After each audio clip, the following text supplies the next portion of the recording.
O Mundo Assombrado pelos Demônios, de Carl Sagan. Capítulo 9. Terapia.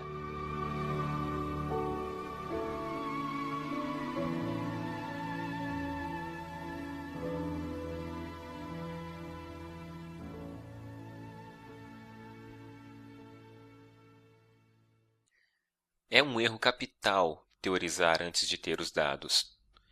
Insensivelmente, começa-se a distorcer os fatos para adaptá-los às teorias, em vez de fazer com que as teorias se adaptem aos fatos. Sherlock Holmes, em A Scandal in Bohemia, de Conan Doyle. As lembranças verdadeiras pareciam fantasmas, enquanto as lembranças falsas eram tão convincentes que substituíam a realidade. Gabriel Garcia Marques, 12 Contos Peregrinos. John Mack é um psiquiatra da Universidade Harvard que conheço há muitos anos. Há alguma verdade nessas histórias de UFOs? Ele me perguntou há muito tempo. Nada significativo, respondi. A não ser, é claro, do ponto de vista psiquiátrico. Ele examinou a questão, entrevistou vítimas de rapto e se converteu. Agora toma os relatos dos sequestrados ao pé da letra. Por quê? Não estava em busca disso, afirma. Nada na minha formação me preparou para essa história de rapto por alienígenas. Mas ela é totalmente convincente por causa da intensidade emocional dessas experiências. Em seu livro Abductions, Mack propõe de forma clara a doutrina muito perigosa de que a força ou a intensidade com que se sente alguma coisa é uma indicação para sabermos se é verdade. Posso atestar pessoalmente a intensidade emocional das vítimas. Mas as emoções fortes não são um componente rotineiro de nossos sonhos? Às vezes não acordamos completamente aterrorizados? O próprio Mack, autor de um livro sobre pesadelos, não conhece a intensidade emocional das alucinações? Alguns dos pacientes de Mack dizem ter sofrido alucinações desde a infância. Os hipnotizadores e os psicoterapeutas que trabalham com sequestrados fizeram tentativas cuidadosas de inteirar-se a fundo do corpo de conhecimento sobre alucinações e disfunções perceptivas? Por que eles acreditam nessas testemunhas, mas não naquelas que afirmam, com uma convicção comparável, ter se encontrado com deuses, demônios, santos, anjos e duendes? E que dizer dos que escutam ordens irresistíveis de uma voz interior? Serão verdadeiras todas as histórias sentidas profundamente? Uma cientista, minha conhecida, afirma: se os alienígenas ao menos ficassem com todas as pessoas que raptam, o nosso mundo seria um pouco mais sadio. Mas a sua opinião é demasiado severa. Não me parece ser uma questão de sanidade. É outra coisa. O psicólogo canadense Nicholas Panos e seus colegas concluíram que não há patologias óbvias naqueles que dizem ter sido raptados por alienígenas. Entretanto, é mais provável que as experiências intensas com UFOs aconteçam com indivíduos que são dados a crenças esotéricas em geral e a crenças alienígenas em particular, e que interpretam experiências imaginativas e sensoriais inusitadas em termos da hipótese extraterrestre. Entre os que acreditam em UFOs, aqueles que têm propensões mais fortes para a produção de fantasias são os que apresentam maior probabilidade de criar essas experiências. Além disso, constatou-se ser provável que essas experiências sejam geradas e interpretadas como eventos reais, e não como produtos da imaginação, quando estão associados com ambientes sensoriais restritos. Por exemplo, as experiências que ocorrem à noite e que estão associadas com o sono. O que uma inteligência mais crítica poderia reconhecer como alucinação ou sonho, uma inteligência mais crédula interpreta como um vislumbre de uma realidade externa impalpável, mais profunda. Algumas histórias de rapto por alienígenas podem muito bem ser lembranças disfarçadas de estupro e abuso sexual na infância, sendo o pai, o padrasto, o irmão ou o namorado da mãe representado como extraterrestre. Certamente é mais confortador acreditar que um alienígena abusou de nós do que saber que o abuso foi cometido por alguém que amamos e em quem confiamos. Os terapeutas que tomam as histórias de rapto por alienígenas ao pé da letra negam essa hipótese, dizendo que saberiam se os seus pacientes tivessem sofrido abuso sexual.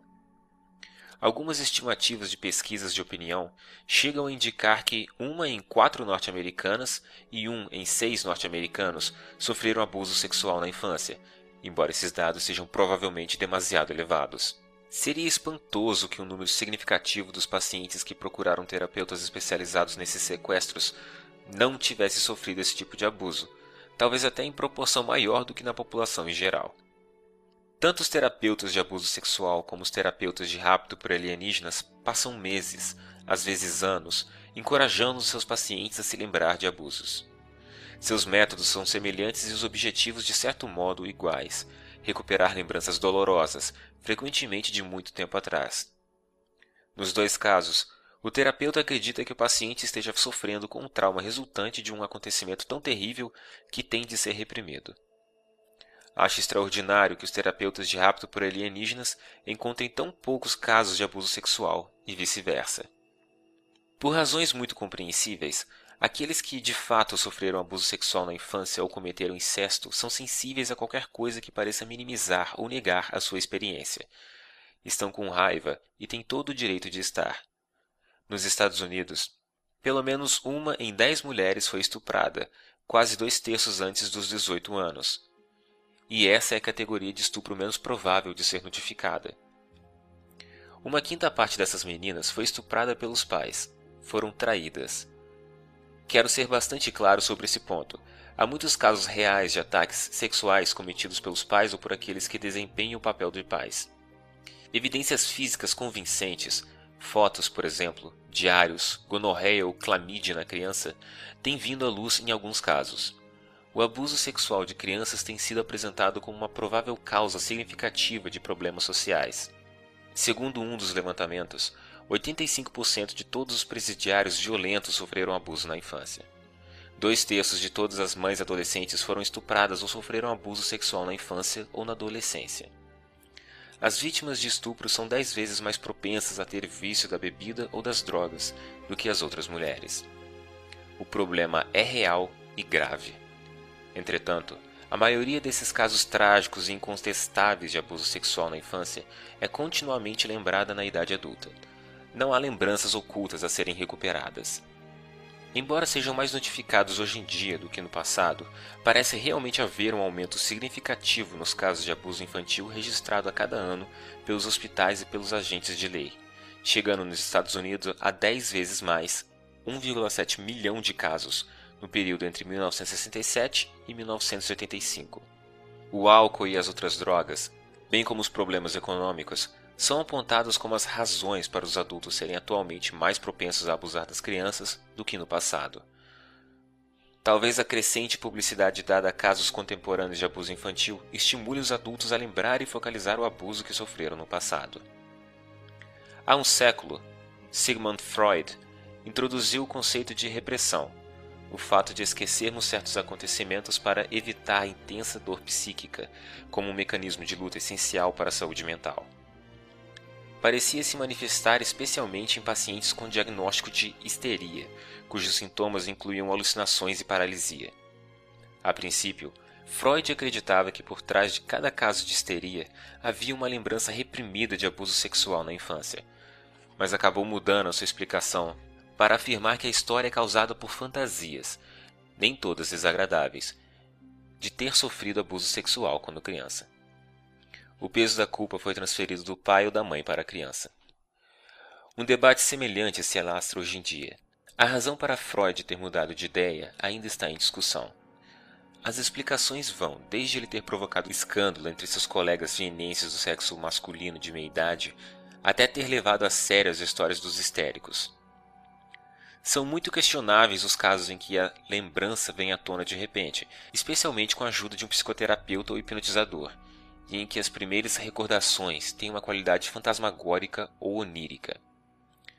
Muitas dessas afirmações de abuso sexual parecem ser inventadas. O psicólogo Ulrich Neisser, da Universidade de Emory, afirma: existem abusos infantis e existem lembranças reprimidas. Mas há também lembranças falsas e inventadas, e elas não são de modo algum raras. As lembranças errôneas são a regra e não a exceção. Acontecem todo dia.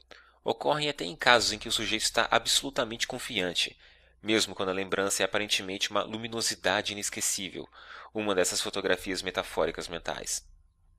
Sua ocorrência é ainda mais provável nos casos em que a sugestão é uma possibilidade expressiva, em que as lembranças podem ser modeladas e remodeladas para satisfazer as fortes exigências interpessoais de uma sessão de terapia.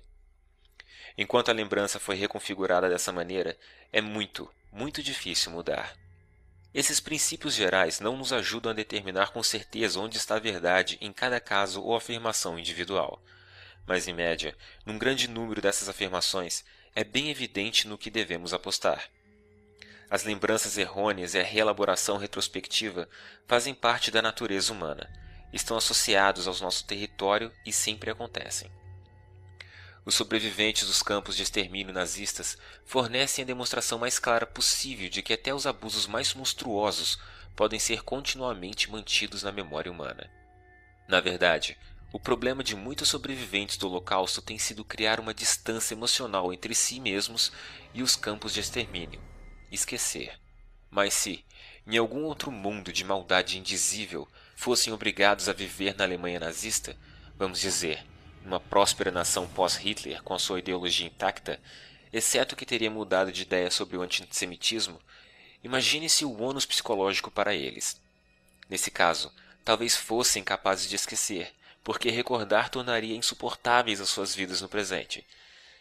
Se existe a possibilidade de repressão e subsequente recordação de lembranças horríveis, isso requer talvez duas condições. 1. Que o abuso tenha realmente acontecido. 2. Que a vítima tenha sido obrigada a fingir por longo tempo que ele jamais ocorreu. O psicólogo social Richard Ofshe, da Universidade da Califórnia, explica: quando solicitados a explicar como as lembranças lhes voltaram à mente, os pacientes dizem reunir fragmentos de imagens, ideias, sentimentos e sensações, e com esse material formar histórias longínquamente coerentes. Quando esse assim chamado trabalho de recordação se estende por meses, os sentimentos se tornam imagens vagas, as imagens se tornam figuras, e as figuras se tornam pessoas conhecidas. Um desconforto vago em certas partes do corpo é reinterpretado como estupro na infância. As sensações físicas originais, às vezes intensificadas pela hipnose, são então rotuladas como lembranças corporais. Não existe mecanismo concebível que torne os músculos do corpo capazes de armazenar memórias. Se esses métodos não conseguem persuadir o paciente, o terapeuta pode lançar mão de práticas ainda mais opressivas. Alguns pacientes são convocados a participar de grupos de sobreviventes em que se emprega a pressão dos colegas, em que se requer dos pacientes solidariedade politicamente correta, levando-os a se afirmar como membros de uma subcultura de sobreviventes. Uma declaração cautelosa da Associação Psiquiátrica Norte-Americana de 1993 aceita a possibilidade de que alguns de nós esqueçam o abuso na infância como uma forma de lidar com o problema, mas alerta: não se sabe distinguir com absoluta precisão, as lembranças baseadas em acontecimentos verdadeiros daqueles derivados de outras fontes. Um interrogatório repetido pode levar os indivíduos a relatar lembranças de eventos que nunca ocorreram. Dentre os adultos que afirmaram ter lembrado de abuso sexual, não se conhece a proporção dos que realmente sofreram abuso. Se o psiquiatra tem uma forte convicção prévia de que os abusos sexuais ou outros fatores são ou não a causa dos problemas do paciente, isso provavelmente interfere no diagnóstico e no tratamento adequados. Por um lado, descartar insensivelmente as acusações de abusos sexuais horripilantes pode ser uma cruel injustiça. Por outro, mexer com as lembranças das pessoas, incutir histórias falsas de abuso infantil, destroçar famílias intactas e até mandar pais inocentes para a prisão também é uma cruel injustiça. O ceticismo é essencial em ambos os lados. Escolher o caminho entre esses dois extremos pode ser muito difícil. As primeiras edições do influente livro de Ellen Bass e Lauren Davis, The Courage to Heal, A Guide for Women Survivors of Child Sexual Abuse, fornecem conselhos esclarecedores aos terapeutas. Acredite na sobrevivente. Você deve acreditar que sua cliente sofreu abuso sexual, mesmo que ela própria tenha dúvidas. A cliente precisa que você se mantenha firme em sua convicção de que ela sofreu abuso. Partilhar a dúvida da cliente seria compartilhar a crença de um suicida de que o suicídio é a melhor saída. Se uma cliente não tem certeza de que sofreu abusos, mas acha que poderia ter sofrido, faça o seu trabalho como se ela tivesse sofrido. Até agora, dentre as centenas de mulheres com quem falamos e as outras centenas de que ouvimos falar, nenhuma suspeitou que tivesse sofrido abusos, examinou a questão e concluiu que nada havia ocorrido. Mas Kenneth V. Lanning, agente especial de supervisão na Unidade de Pesquisa e Instrução de Ciências Comportamentais da Academia do FBI em Quantico, Virgínia, um conceituado especialista em vitimização sexual de crianças, se pergunta: não estamos compensando séculos de negação quando aceitamos cegamente qualquer alegação de abuso infantil, por mais absurdos ou improvável que seja? Não me interessa saber se é verdade, replica um terapeuta da Califórnia, segundo The Washington Post. O que realmente aconteceu é irrelevante para mim. Nós todos vivemos uma ilusão. A existência de algumas acusações falsas de abuso sexual na infância, especialmente as criadas com a ajuda de uma figura de autoridade, tem, a meu ver, importância para a questão do rapto por alienígenas. Se algumas pessoas podem ser induzidas, com grande paixão e convicção, a ter lembranças falsas de abusos cometidos pelos próprios pais, outras não poderiam ser induzidas, com paixão e convicção comparáveis, a ter lembranças falsas de abusos cometidos por alienígenas? Quanto mais examino as denúncias de rapto por alienígenas, mais semelhantes elas me parecem com os relatos de lembranças recuperadas de abuso sexual na infância. E há uma terceira categoria de denúncias afins, as lembranças reprimidas de cultos e rituais satânicos, em que se diz que a tortura sexual, a coprofilia, o infanticídio e o canibalismo são as atrações principais. Num levantamento de 2.700 membros da Associação Psicológica Norte-Americana, 12% responderam que tinham tratado casos de abusos de rituais satânicos, enquanto 30% mencionaram casos de abusos cometidos em nome da religião. Atualmente, cerca de 10 mil casos são notificados por ano nos Estados Unidos, um número significativo daqueles que apregoam o perigo de um satanismo desenfreado na América do Norte, inclusive os agentes de lei que organizam seminários sobre o assunto, são fundamentalistas cristãos. Suas seitas requerem explicitamente um diabo literal interferindo no cotidiano da vida humana. A conexão é traçada claramente no ditado: sem Satã não há Deus. Aparentemente, há um problema de credulidade policial disseminada a respeito dessa questão. Eis alguns trechos da análise do especialista Lanning do FBI sobre o crime ritualístico, oculto e satânico, baseado em uma experiência amarga e publicado no número de outubro de 1989 do periódico profissional The Police Chief. Quase todas as discussões sobre satanismo e bruxaria são interpretadas à luz das crenças religiosas do público. É a fé, e não a lógica e a razão, que governa as crenças religiosas da maioria das pessoas. O resultado é que alguns agentes da lei, normalmente céticos, aceitam as informações disseminadas nessas conferências sem avaliá-las criticamente, sem questionar as fontes. Para algumas pessoas, o satanismo é qualquer sistema de crença religiosa diferente do seu. Lanning fornece então uma longa lista de sistemas de crença que ele pessoalmente ouviu serem descritos como satanismo nessas conferências. Incluiu o catolicismo romano, as igrejas ortodoxas, o islamismo, o budismo, o hinduísmo, o mormonismo, o rock and roll, a canalização, a astrologia e as crenças da nova era em geral. Não temos aí uma pista de como a caça às bruxas e o pogrom tiveram início? Dentro do sistema de crença religiosa pessoal de um agente da lei, ele continua, o cristianismo pode ser bom e o satanismo mau.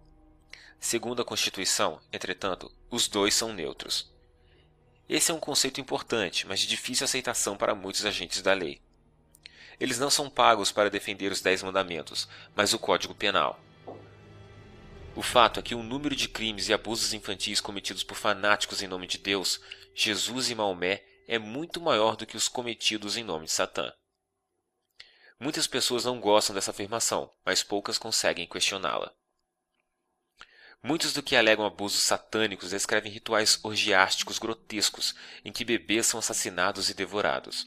Alguns grupos vilipendiados têm sido alvo desse tipo de acusação por parte de seus detratores ao longo de toda a história europeia, como aconteceu com os conspiradores de Catilina, em Roma, o Líbelo de Sangue, contra os judeus na Páscoa judaica e os templários quando estavam sendo desmantelados na França no século XIV. Ironicamente, denúncias de orgias incestuosas infanticidas e canibalescas estavam entre as informações usadas pelas autoridades romanas para perseguir os primeiros cristãos. Afinal de contas, o próprio Jesus é citado como tendo dito em João, capítulo 6, versículo 53. Na verdade vos digo que, se não comerdes a carne do Filho do Homem e não beberdes o seu sangue, não tereis vida em vós mesmos. Embora o próximo versículo deixe claro que Jesus está falando de comer a sua própria carne e beber o seu próprio sangue, críticos pouco compreensivos poderiam ter interpretado a expressão grega filho do homem como criança ou bebê.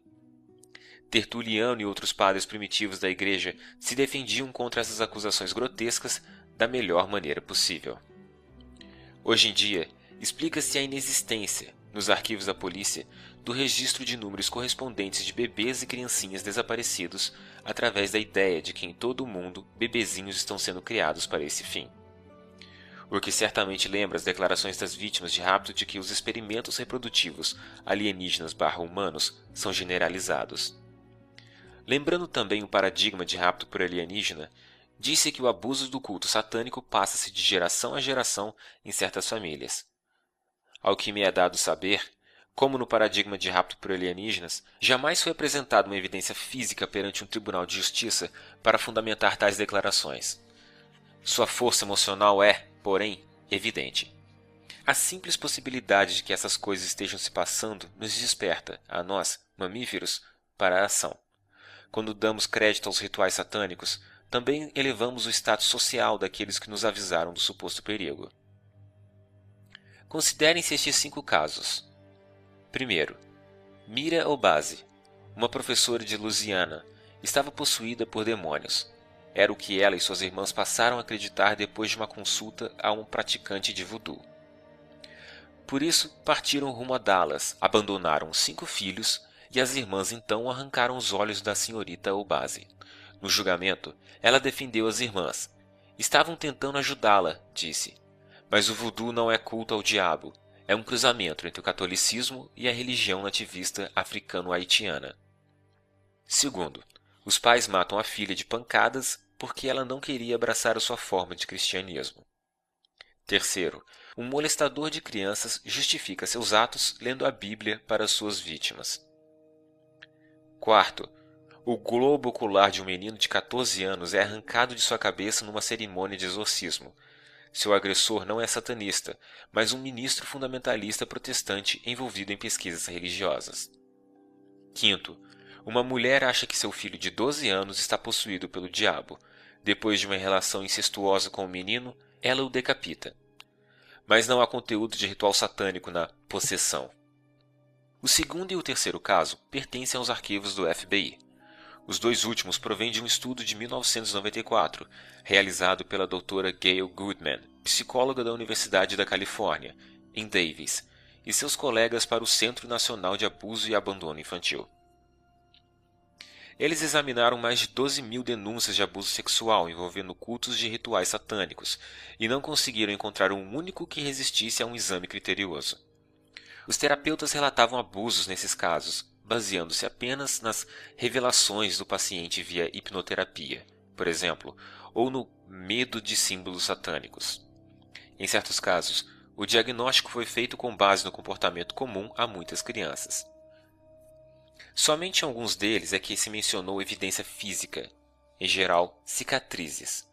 Mas na maioria das vezes, as cicatrizes eram muito tênues ou nem sequer existiam. Mesmo quando existiam, não ficou determinado se as próprias vítimas não as teriam causado. Isso é também muito semelhante aos casos de rapto por alienígenas, conforme descrito mais adiante. George K. Ganaway, professor de psiquiatria na Universidade de Emory, propõe que a causa comum mais provável de lembranças ligadas a cultos pode vir a ser um engano mútuo entre o paciente e o terapeuta. Um dos casos mais espinhosos de memória recuperada de abusos cometidos em rituais satânicos foi narrado por Lawrence Wright num livro extraordinário, Remembering Satan. Diz respeito a Paul Ingram, um homem que pode ter deixado que os outros arruinassem sua vida por ser demasiado crédulo, demasiado sugestionável, demasiado inexperiente em ceticismo. Em 1988, Ingram era o principal dirigente do Partido Republicano em Olympia, Washington, além de ser o principal agente civil no departamento do xerife local, bem conceituado, muito religioso e responsável por alertar as crianças sobre os perigos das drogas nas reuniões da escola. Sobreveio então o pesadelo, quando uma de suas filhas, depois de uma sessão altamente emocional num retiro religioso fundamentalista, dirigiu contra ele a primeira de muitas acusações, cada uma mais terrível que a outra, de que Ingram a teria atacado sexualmente, engravidado, torturado, iniciado em ritos satânicos, de que ele a teria oferecido a outros agentes do xerife, de que ele esquartejava e comia bebês. Isso vinha acontecendo desde a sua infância, afirmou ela, quase até o dia em que começou a se lembrar de tudo. Ingram não via razão para sua filha mentir, embora ele próprio não se recordasse de nada. Mas os investigadores da polícia, um psicoterapeuta e seu ministro na Igreja da Água Viva, todos lhe explicaram que os infratores sexuais com frequência reprimem as lembranças de seus crimes. Estranhamente imparcial, mas ansioso por cooperar, Ingram tentou recordar. Depois de um psicólogo empregar uma técnica hipnótica de olhos fechados para induzir o transe, Ingram começou a visualizar algo semelhante ao que os policiais estavam descrevendo. O que lhe vinha à mente não pareciam recordações reais, mas algo que lembrava fragmentos de imagens no meio de uma neblina. Toda vez que produzia uma lembrança, de conteúdo cada vez mais odioso, ele era estimulado e reforçado. Seu pastor lhe assegurou que Deus só permitiria que lembranças genuínas aflorassem nos seus devaneios. Cara, é quase como se eu estivesse inventando, disse Ingram. Só que não estou. Ele sugeriu que um demônio seria o responsável por tudo. Sobre o mesmo tipo de influências, com os boatos da igreja fazendo circular os últimos horrores confessados por Ingram, e sob a pressão da polícia, os seus outros filhos e a sua mulher também começaram a se lembrar. Muitos cidadãos ilustres foram acusados de participar nos ritos orgiásticos. Os agentes da lei de outros lugares da América do Norte começaram a prestar atenção. Era apenas a ponta do iceberg, diziam alguns. Convidado pela acusação, Richard Offshee, de Berkeley, realizou um experimento de controle. Foi um sopro de ar fresco. Sugerindo a Ingram que ele teria forçado o filho e a filha a cometerem incesto, e pedindo-lhe que usasse a técnica de recuperação de memória que tinha aprendido, o psicólogo fez com que essa lembrança fosse imediatamente evocada. Não foi necessário pressão, nem intimidação. Bastaram a sugestão e a técnica. Mas os supostos participantes, que tinham se lembrado de tantas outras coisas, negaram que o incesto tivesse acontecido. Confrontando com essa evidência, Ingram negou veementemente que estivesse inventando coisas ou sendo influenciado por outros. Sua lembrança desse incidente era tão clara e real quanto todas as outras recordações. Uma das filhas descreveu cicatrizes terríveis em seu corpo causadas por tortura e abortos forçados, mas quando ela finalmente passou por um exame médico, não havia cicatrizes correspondentes à vista. A acusação não processou Ingram por abusos satânicos. Ingram contratou um advogado que nunca atuara num caso penal. A conselho de seu pastor, ele nem sequer leu o relatório de Offshee. Isso só o confundiria, foi o que lhe disseram. Ele se confessou culpado de 6 acusações de estupro e acabou sendo mandado para a prisão. Na cadeia, enquanto esperava a sentença, longe das filhas, dos colegas da polícia e do seu pastor, Ingram reconsiderou. Pediu que se retirasse a confissão de culpado. Suas lembranças tinham sido obtidas sob coerção. Não soubera distinguir as lembranças reais de uma espécie de fantasia. Seu pedido foi negado. Está cumprindo uma sentença de 20 anos. Se essa história não tivesse acontecido no século XX, mas no século XVI, talvez toda a família tivesse sido queimada na fogueira, junto com uma boa fração dos cidadãos influentes de Olympia, Washington.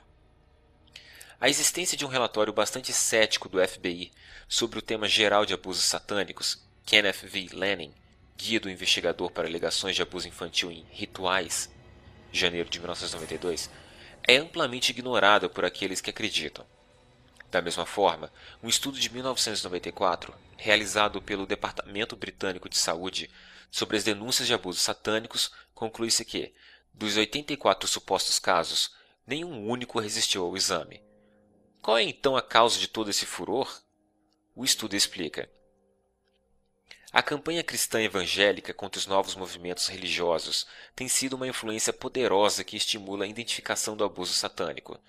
Importância igual, se não maior, para a divulgação da ideia de abuso satânico na Grã-Bretanha tem os especialistas norte-americanos e britânicos. Podem ter pouca ou nenhuma qualificação como profissionais, mas atribuem suas habilidades à experiência de casos. Entretanto, aqueles convictos de que os cultos ao diabo representam um perigo sério para nossa sociedade tendem a ser impacientes com os céticos. Considerem essa análise de Corydon Haymond, PhD, ex-presidente da Sociedade Norte-Americana de Hipnose Clínica. A minha sugestão é que essas pessoas, os céticos, são 1.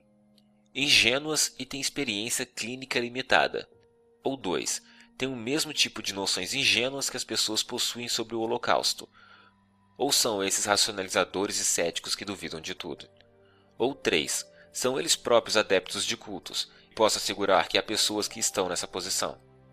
Há médicos, profissionais da saúde mental, que participam dos cultos, que estão criando cultos que influenciam várias gerações. Acho que a pesquisa é bem clara. Temos 3 estudos. Um encontrou 25%, o outro encontrou 20% de pacientes externos múltiplos, desordens de múltipla personalidade, que parecem ser vítimas de abusos de cultos, e ainda outro, sobre uma unidade especializada de pacientes internos, encontrou 50%. Em algumas de suas declarações, ele parece acreditar que a CIA realizou experiências nazistas satânicas de controle mental em dezenas de milhares de cidadãos norte-americanos sem o seu conhecimento. O motivo principal, acredita Haymond, é criar uma ordem satânica que governará o mundo. Em todas as 3 classes de memórias recuperadas, há especialistas em raptos por alienígenas, especialistas em cultos satânicos e especialistas em reavivar lembranças reprimidas de abuso sexual na infância. Como é comum na prática da saúde mental, os pacientes escolhem um terapeuta, ou são recomendados a um, cuja especialidade parece relevante à sua queixa. Em todas as 3 classes, os terapeutas ajudam a suscitar imagens de eventos que se alega terem ocorrido há muito tempo, em alguns casos, décadas atrás. Em todas as 3 classes, ficam profundamente sensibilizados pela angústia sem dúvida genuína de seus pacientes. Em todas as 3 classes, sabe-se que pelo menos alguns terapeutas fazem perguntas capciosas, que são virtualmente ordens dadas por figuras de autoridade a pacientes sugestionáveis insistindo para que se lembrem. Quase escrevi, confessem. Em todas as 3 classes, os profissionais sentem a necessidade de defender a sua prática contra os colegas mais céticos. Em todas as 3 classes, a hipnose iatrogênica é eliminada sumariamente. Em todas as 3 classes, a maioria dos que denunciam abusos são mulheres. E em todas as 3 classes, com as exceções já mencionadas, inexiste a evidência física. Por isso, é difícil não se perguntar se os raptos por alienígenas não fariam parte de um quadro mais amplo. O que poderia ser esse quadro mais amplo? Fiz essa pergunta ao Dr. Fred Frankel, professor de psiquiatria na Escola de Medicina de Harvard, chefe de psiquiatria do Hospital Beth Israel, em Boston, e renomado especialista em hipnose. Sua resposta: se os raptos por alienígenas fazem parte de um quadro mais amplo, qual é na realidade esse quadro mais amplo? Receio me precipitar em terreno que os anjos têm medo de pisar. Mas todos os fatores que você delineia preenchem o que foi descrito na virada do século como histeria. O termo, lamentavelmente, passou a ser usado de forma tão ilimitada que nossos contemporâneos, em sua duvidosa sabedoria, não só o abandonaram, como perderam de vista os fenômenos que ele representava.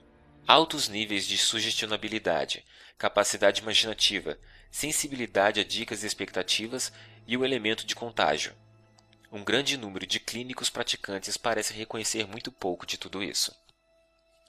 Frankel observa que, em paralelo exato com o ato de fazer as pessoas regredir para que supostamente recuperem lembranças esquecidas de vidas passadas, os terapeutas podem com igual facilidade fazê-las progredir sob hipnose, para que venham a se lembrar de seus futuros. Isso provoca a mesma intensidade emotiva da regressão ou da hipnose que Mack emprega com os sequestrados por extraterrestres. Essas pessoas não têm a intenção de enganar o terapeuta. Elas enganam a si próprias, diz Frankel. Não conseguem distinguir as suas fantasias das suas experiências. Se não conseguimos lidar com a vida, Se estamos sobrecarregados de culpa por não ter desenvolvido nossas potencialidades, não acolheríamos de bom grado a opinião profissional de um terapeuta com diploma na parede, de que a falha não é nossa, de que nada temos a ver com o problema, de que satanistas, estupradores ou alienígenas são os responsáveis? Não estaríamos dispostos a pagar um bom dinheiro por essa confirmação renovada? E não resistiríamos a céticos sabichões que nos dizem que é tudo invenção de nossas cabeças ou que as histórias foram implantadas pelos próprios terapeutas que nos tornaram mais felizes a respeito de nós mesmos? Qual foi o aprendizado de método científico e investigação cética, de estatística ou até da falhabilidade humana que esses terapeutas receberam? A psicanálise não é uma profissão muito autocrítica, mas pelo menos muitos de seus profissionais têm títulos de mestre. A maioria dos currículos médicos compreende contato significativo com métodos e resultados científicos. Mas muitos dos que tratam dos casos de abuso parecem ter, na melhor das hipóteses, conhecimento casual da ciência. É mais provável, numa proporção de aproximadamente 2:1, que os provedores de saúde mental na América do Norte sejam assistentes sociais do que médicos, psiquiatras ou psicólogos. A maioria desses terapeutas afirma que sua responsabilidade não é questionar, ser cético ou levantar dúvidas, mas dar apoio aos seus pacientes.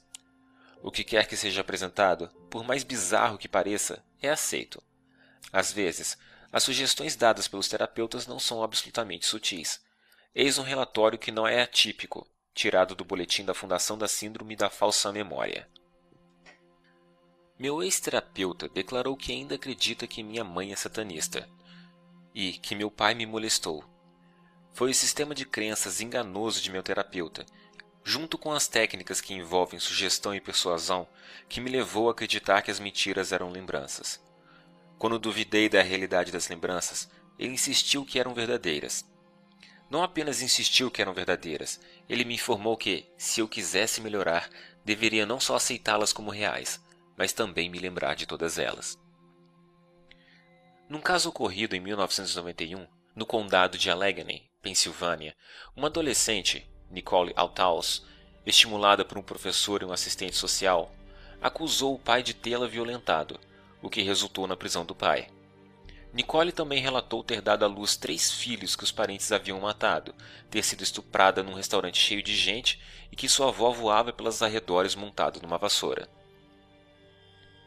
No ano seguinte, Nicole retirou suas queixas e todas as suas acusações contra o pai foram impronunciadas.